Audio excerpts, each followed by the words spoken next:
मित्रों, वृद्धावस्था में सुनियोजन बचपन और जवानी की तरह बुढ़ापा भी अपने घर में प्रातः सूर्योदय के समय सूर्य धीमा होता है, अस्त के समय उसकी स्थिति फिर वैसी हो जाती है। समय अनुसार मनुष्य का जीवन भी ढलान स्थित आती है। जो डूबते हुए सूर्य की स्थित है वह समय अनुसार बूढ़ा होता है। बुढ़ापे में विश्राम मिलने की आवश्यकता को समझा गया। उचित समय पर रिटायर किए जाने की सेवा संस्थानों का नियम बनाया गया। लड़के बड़े हो जाने पर काम धाम उत्साहपूर्वक संभालने, चाहे यह वृद्धों को आराम देने की दृष्टि हो या आधिपत्य पकड़ मजबूत करें। वयोवृद्धों का हस्तक्षेप उनके कामों में रहे से और स्वयं लेना चाहते हैं। वयोवृद्धों का लोकाचार बात कहकर विश्राम करके भजन पूजन की सलाह देकर रास्ते से हटा देते हैं। बुढ़ापा ऐसा समय है जिसमें आदमी स्वयं तो कुछ कमा नहीं पाता, चिंतित और एक दूसरे के हाथ चला जाता है। इच्छित वस्तु प्राप्त करने के लिए उसे बड़ों का मुँह ताकना पड़ता है। यही हाल धन के संबंध में अधिकार वयोवृद्धों की होती है। एक दूसरी कठिनाई यह है कि आराम करने की सलाह तो सबों से मिलती है, पूरा पर जीवन का अभ्यास इस नए प्रयोग में असफल होता है। कार्यकारी लड़कों को रास नहीं आता, घर बैठे रहने बच्चों को मस्ती रोकनी पड़ती है।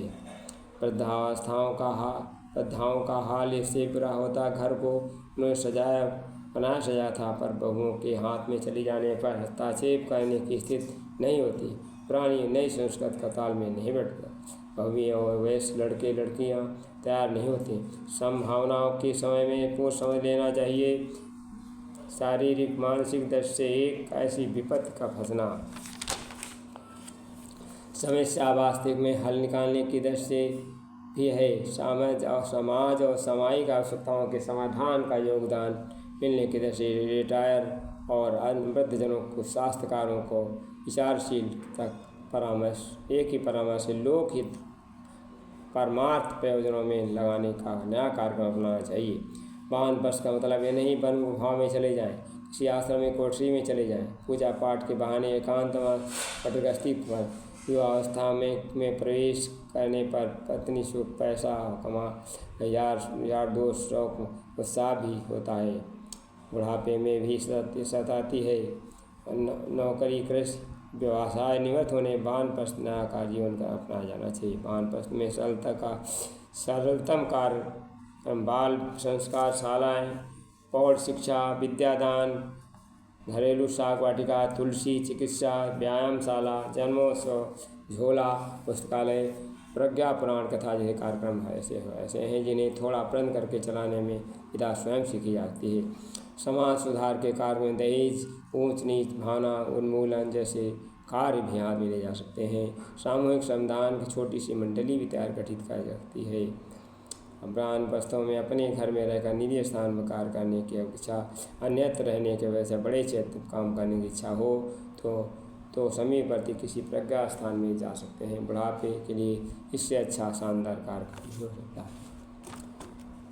इसलिए उठो हे वृद्धजनों, अपनी गौरव गरिमा जानो, सीमित बंधन को तोड़ बढ़ो, सारे जग को अपना मानो।